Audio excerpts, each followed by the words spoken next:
It's time to take a look at our big story for this week, where Kathy Richards and I take a look at some of the issues that have been dogging the National Democratic Party administration, which is currently in its second consecutive term in office. It's all well within the National Democratic Party administration led by Premier Dr. D. Orlando Smith. And what of the NDP itself? The NDP administration is currently in its second consecutive four-year term. And citizens here in the BVI, or residents rather in the BVI, have been voicing concerns about what they perceive to be a lack of sufficient transparency on the part of the government, as well as inadequate communication about what's happening with the economy, what's happening with capital projects that the government has been implemented since its election campaign of 2015.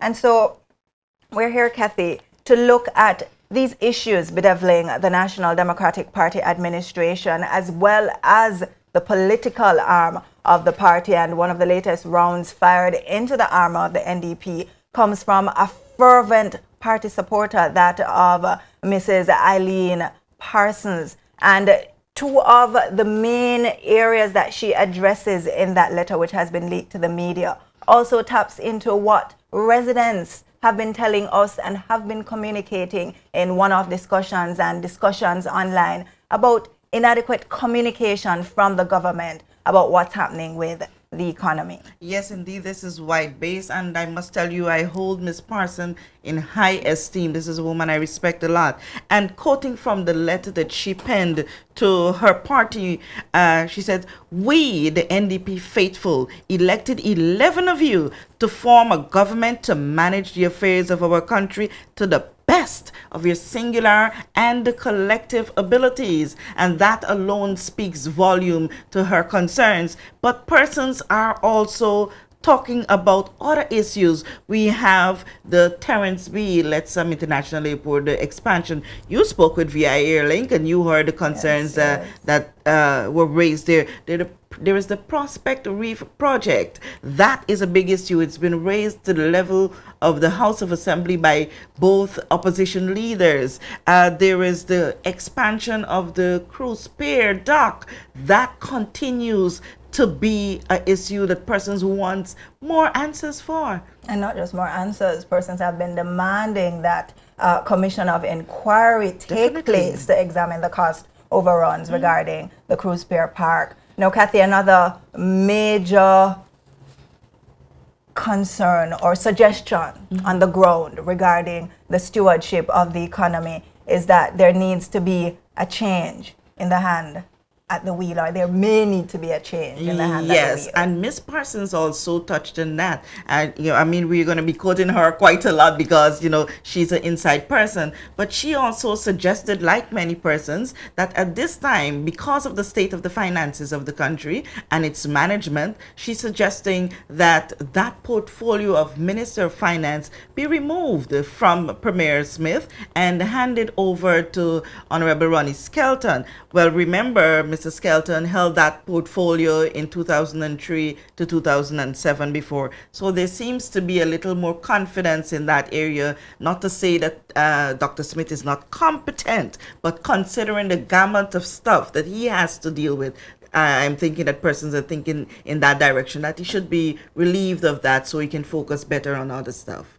Other concerns being voiced regarding governance by the NDP administration is in the area of crime, Kathy, where persons aren't feeling as safe as in times gone by in the BVI in light of the increase in the spate of robberies of businesses and violent crimes, particularly over there in the Long Look East End area. Wherever you are in the world, persons are going to be concerned about crime. It will always look as though there is a spike, and there is, because we looked at figures dating back from 2000 to 2016. Would you believe there were 44 murders in the British Virgin Islands? 2008 accounted for the highest amount. I think that was 11 persons.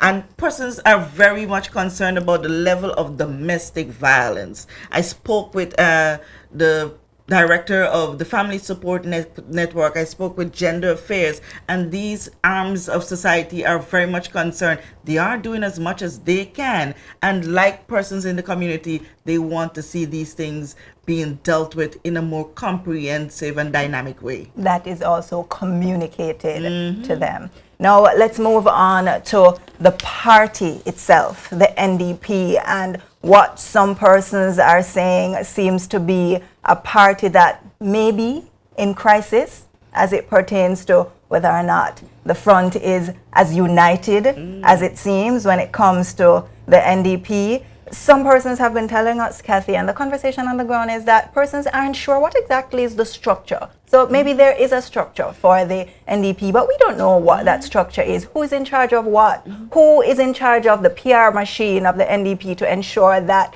persons in the BVI are clear on what, not just what the mandate is coming out of the 2015 elections and even before that, but where are we now, and this is what we're doing for you, and this is how we plan to deliver it. So persons want to hear more from not just the administration, but the party itself in terms of what's happening and where it's going. Okay. Yes, and I will run one more time to Ms. Parsons' letter here. As she says, for years it has been known and shushued that the party needs leadership, and more serious leadership.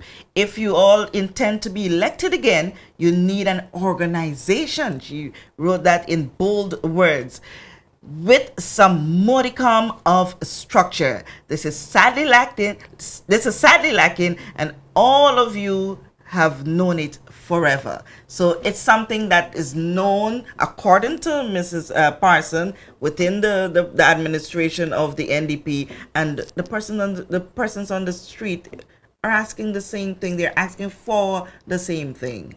And the speculation is, Kathy, going forward, who will take over from Dr. D. Orlando Smith as president of the NDP? Will it be Ronnie Skelton, or will it be Myron Walwyn, or will it be Dr. Kedrin Pickering? Okay, that's a vision for the future. We all can only wait and see where that goes.